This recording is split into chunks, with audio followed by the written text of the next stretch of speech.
Well, the first night race here in Sydney for the season, and it delivered in spades. Larko, the Truck Assist Sydney Super Night was a cracker, wasn't it? Yeah, it was good. And I don't even forget the racing, just the vibe here, the colour, the lights. Hey, Brian, before we go any further, really rare to grab this guy. This is Ludo Lacroix. So Ludo is Scotty McLaughlin's engineer. He keeps a pretty low profile, and it's always nice to catch up, mate.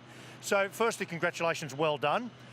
Just watching, I just said to you earlier, I was very impressed with Scott's run on his hard tyre early, set himself up nicely to then do quite a long run home. Was that the strategy? Yeah, well, the strategy was to make sure that we didn't have too much to catch, because when we were on the hard, we were losing time. So if you stay on the hard too long, you lose too much time to catch up. Yeah, so you know what I'm saying? It's a bit like the rabbit and the turtle. If you wait too long, it's too long. Ludo, let me ask you, I mean, are you enjoying the challenge as an engineer? Because we can see from afar, this is difficult, having not enough tyres to do the job that you need to do. I mean, that's the game now.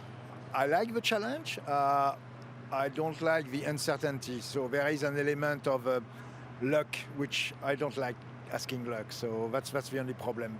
I'd love to have a bit, more time, more engineering, more data to make the right choice, but that's what it is. And well, you've got a great driver to work with, and I was thoroughly impressed when he just said, no, you're part of that team, mate. He just said that, you know, we expect you've got to change the car a lot between hard and a soft tyre. He said, a couple of quick clicks of my roll bar, car was great, both sets of tyres. That's good stuff. We ran the car this morning, and we did all the, the work is at home, and then this morning we tried both.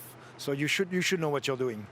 Typically modest. Thanks, mate, for the chat. Always good to catch up. Thanks. Yeah, absolutely. He's a bright guy. Yeah, he's fantastic. In fact, you know as well as I, that guy there, and with great respect to everyone in our pit lane, because there are some smart people, he is the smartest. We can just see the 97 of Shane Van Gisbergen rolling past, and Ludo said to us just before that probably when they pitted, probably helped McLaughlin. Did we even mention that Scott McLaughlin did win the race today? Yeah, we probably forgot to mention that right at the start, bury the lead. McLaughlin from Lee Holdsworth, awesome job again, and Anton De Pasquale for Penrite Racing. We're going to take a look at some of the highlights from the race, Larko. Let's take a look now and tell us what you made of this race 10 today, 32 laps. Well, straight away, this is what I was talking about. I just love the fact that Scafie called at the time. I mean, for McLaughlin to get away on hard tyres, one of the beautiful things about a soft tyre, it gives you the jump off the start. And the fact that he hung in there with this group, there was about 4 guys in these first couple of laps that were making their ground on soft tyres, and Scott kind of hung in there. Now, for me, that's what set him up for the race. Really well done. Excuse me. And Lee Holdsworth, he was just in the mix the whole time, wasn't he? He's had 2 really strong results now. Second place last time out here. What's clicked with that team, or him? Hasn't he fallen into a sweet spot? Yeah. Well, I think it's a combination of things, but you know, Brian, we often talk about this circuit being the highest in terms of tyre degradation. That's simply because you're turning. As you can see, look at the cars on screen now. Apart from battling, you're actually turning the steering wheel for a big percentage of the lap. If your car is a dog, it's 5 dogs here, right? So the fact that Lee has his car working so well is great. There was a lot of rough and tumble. So we were prating on about strategies and tyres and all the rest, but what was really good about this is that this is what it's designed to deliver. Cars travelling at different speeds at the same time on the track, and this is what you get.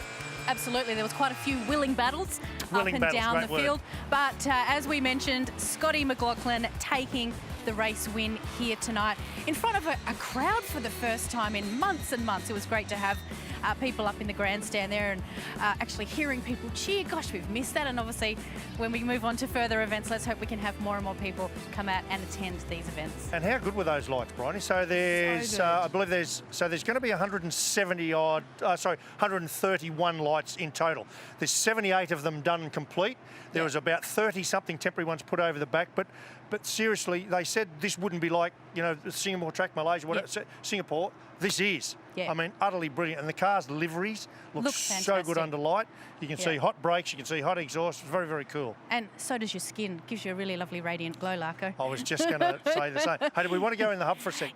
Because obviously we've seen the results from today, but the second half of the story is who is in a good position for tomorrow's 2 races, because as we've talked about, it's all about managing your tyre bank. And some people chose to, I guess, hold back today in the hopes of, you know, giving it a red hot go tomorrow. And you have got the smarters? No, I haven't. So there's our Hino hub.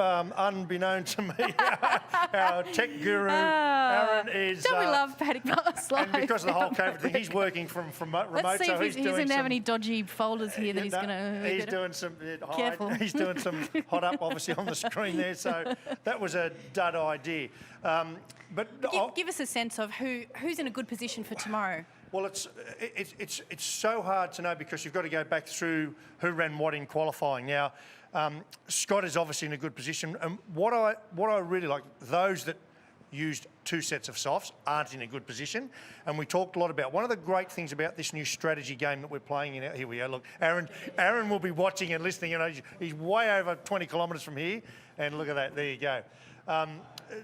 One of the things is that it's forcing teams to do different things.